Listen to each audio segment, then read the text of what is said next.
আমি আমার সম্মানিত বিরোধী দলের নেতাদের চোখে আবেগ দেখি, কথায় দেখি, তবে একটা জিনিস এটাও দেখি যে কেন জানি প্রথম থেকে আমাদেরকে জুলাইয়ের বিরুদ্ধে নিয়ে যাওয়ার একটা পায়তারা দেখতে পাচ্ছি।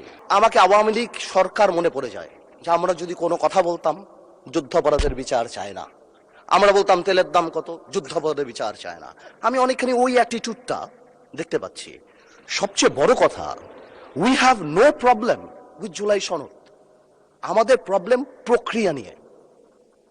আপনারা কোন প্রক্রিয়ায় করতে চাচ্ছেন, এবং আমরা আমাদের ডিসেন্ট, নোট অফ ডিসেন্ট আগে থেকেই দেওয়া। আমাদের প্রক্রিয়া ছিল, আপনারা দেখেন, উইথ ডিউ রেসপেক্ট, একদম রেসপেক্টের সাথেই বলি, আপনারা সেই সময় রেভলিউশনারি গভর্নমেন্ট করেন নাই কেন? নর্মাল গভর্নমেন্টে গেলেন কেন? ট্রানজিশনাল রেভলিউশনারি গভর্নমেন্ট করতেন। লেটস রিরাইট দ্য কনস্টিটিউশন, ছিঁড়ে ফেলে দিতেন কনস্টিটিউশনকে, নতুন করে সংবিধান বানাতেন। পুরনো কনস্টিটিউশনে থেকে আপনারা সংবিধানকেই বাতিল করে দিতে যাচ্ছেন। It is unique.